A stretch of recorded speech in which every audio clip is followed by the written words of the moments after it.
It's the most famous UFO event in history.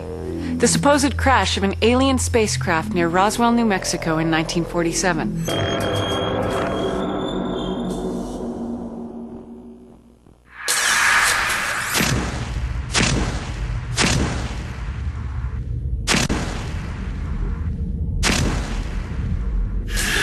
The specimen belongs to Dr. Roger Leir, a California podiatrist and UFO researcher. The colors, according to the scientists at the laboratory, indicate that this may have been subjected to extremely high temperatures, maybe in millions of degrees. If you took and held one end of this piece and you just dipped the tip of it into water that was about the temperature of tea water, the end that you were holding would get so hot you couldn't hold it. You had to drop it. The fragment was given to Leir by a close friend, Jim Fueling, who died of cancer in 2002. Fueling had taken the object as collateral for a loan to a friend. That friend had been stationed at Roswell Air Base in 1947 and claimed that he stole the fragment during the cleanup of the crash site. Fueling, a UFO enthusiast, believed the story. This was a passion for him, the paranormal. I was interested, but not to the point of where he was. I mean, he would take something down a road and follow it like a bloodhound. In 1997, Jim asked his brother Bob, a commercial chemist, to analyze the object.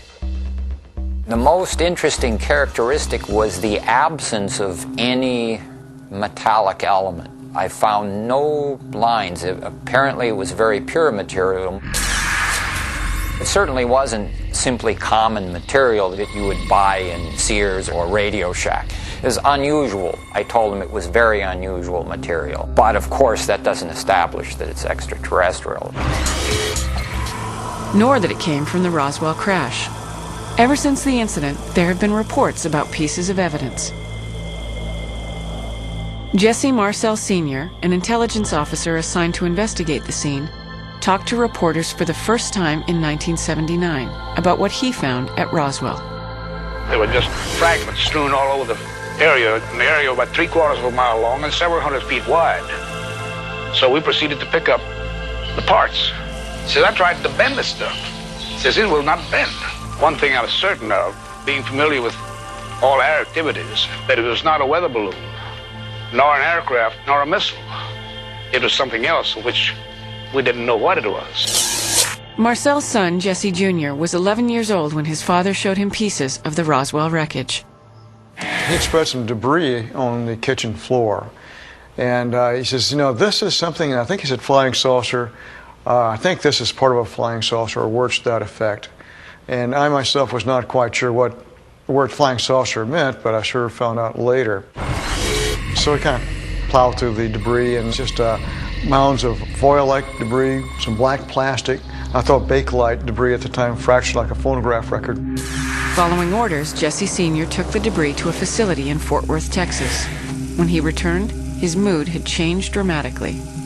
He told us not to talk about this when he came back from Fort Worth. He said, yeah, this is a non-event, didn't happen, forget about it, so act like it never happened. Jesse Marcel Jr. has examined Roger Leir's sample on 2 occasions. He finds it very similar to some of the alleged Roswell debris his father showed him in 1947.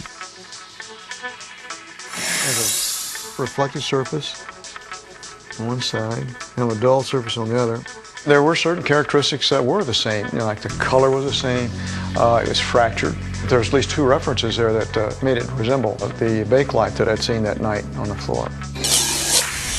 Dr. Leir submitted a small sample of the specimen to Dr. Russell Vernon Clark at the University of California at San Diego. He used electron spectroscopy testing, a process which would establish the elemental and molecular structure of the material.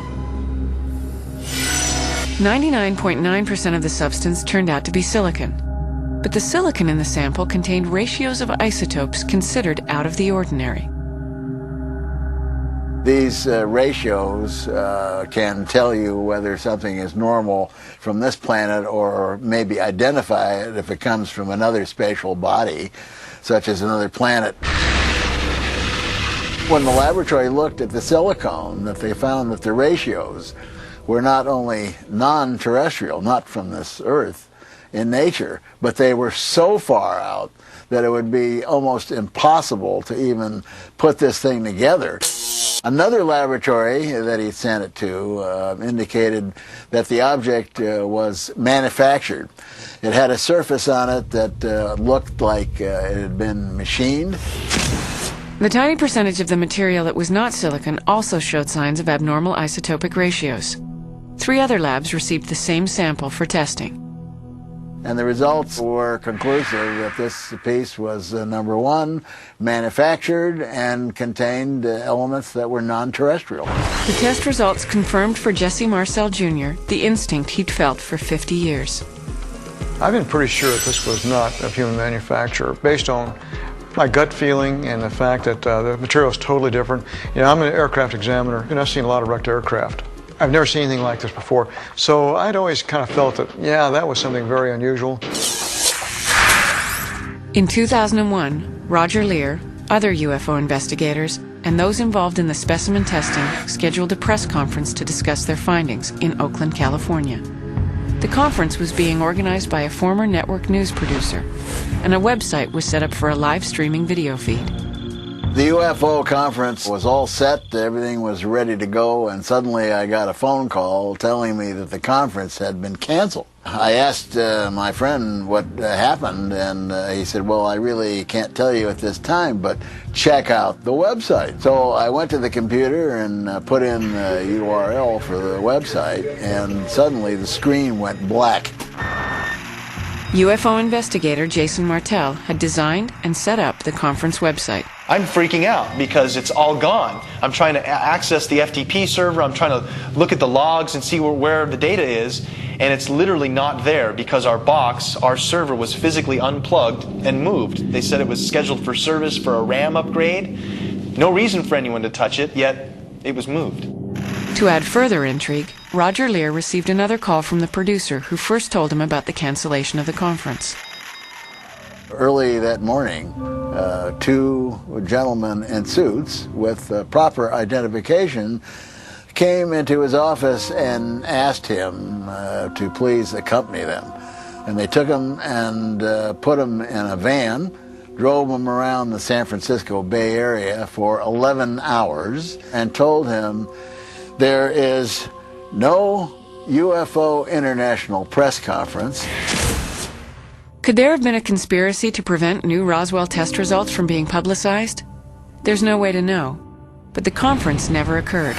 More significantly, those who have had anything to do with the specimen have, coincidentally or not, been subjected to difficult, if not tragic, circumstances. Most people that have been involved with this specimen are dead. The original owner, dead from supposed motorcycle accident. The second owner, dead. The scientist that did a major part of the work strangely dies of 2 forms of leukemia. The television producer involved remains frightened. Based on the past history of what's happened, I'm extremely concerned about the object being in my